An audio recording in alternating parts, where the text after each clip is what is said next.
Merhaba arkadaşlar, Sevgi Perisi'nin masalını anlatacağım sizlere. Bu tür masalların devam etmesini istiyorsanız kanalımıza abone olmayı unutmayın. Sevgi Perisi'nin masalı. Bir varmış, bir yokmuş. Uzun yıllar önce perilerin yaşadığı bir diyar varmış. Bu peri ülkesinde her sene yalnızca 2 bebek doğar. Bunlardan biri peri kızı, diğeri ise erkek peri olurmuş. Ve kader o ki bu 2 bebek büyüdüklerinde birbirlerine her zaman aşık olurlarmış. Bu mutlu periler diyarında bir gün dünyalar tatlısı bir peri kızı dünyaya gelmiş. Ancak hiçbir erkek peri dünyaya gelmemiş. Bu durum periler diyarında bir ilkmiş. Peri kızının ailesi çok şaşkınmış. Gelecekte kızlarının nasıl mutlu olacağını kara kara düşünmeye başlamışlar. Kızları belki bir gün sevdiğini bulur umuduyla kızlarının adını Sevgi Perisi koymuşlar.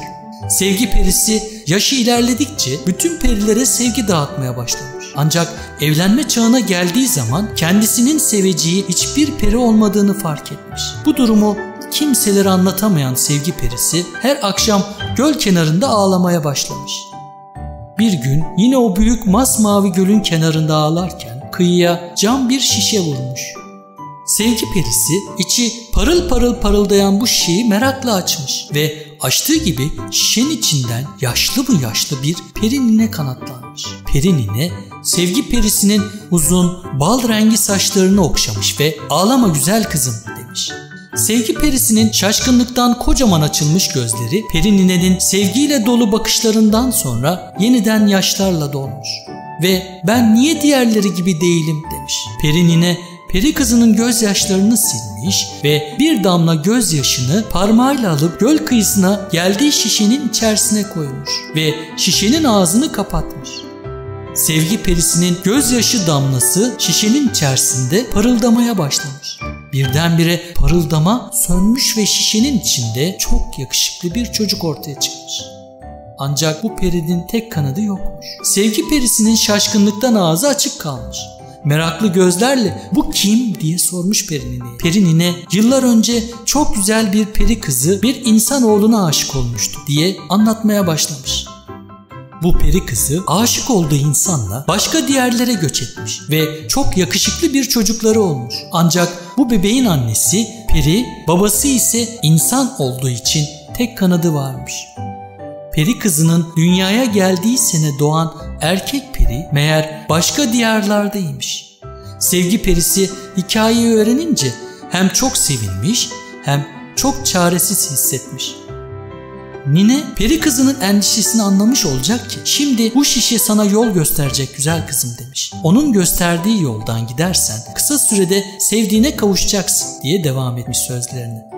Sevgi Perisi'nin gözlerindeki endişe heyecana dönüşmüş. Peri nineye çok teşekkür edip koyulmuş yola. Peri kızı ormana girmiş. Az gitmiş, uz gitmiş, dere tepe düz gitmiş. Şişe onu büyük bir çınar ağacının altına yönlendirmiş. Başka da bir yol göstermemiş.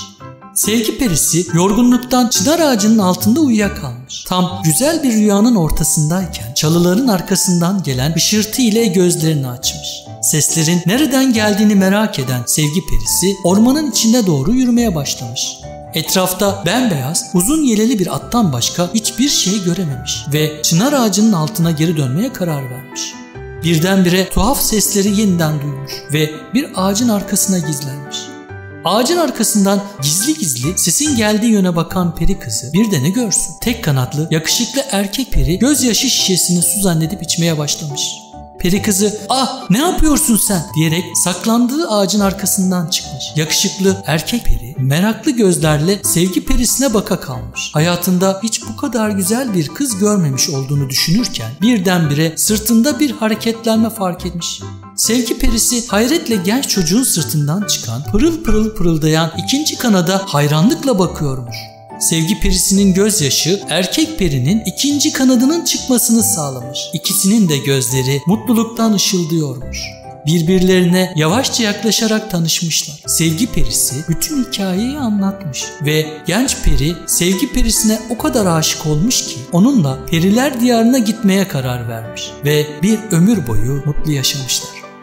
Masalımızı beğendiyseniz beğen butonuna basmayı unutmayınız. Tekrar başka bir masalda görüşmek üzere.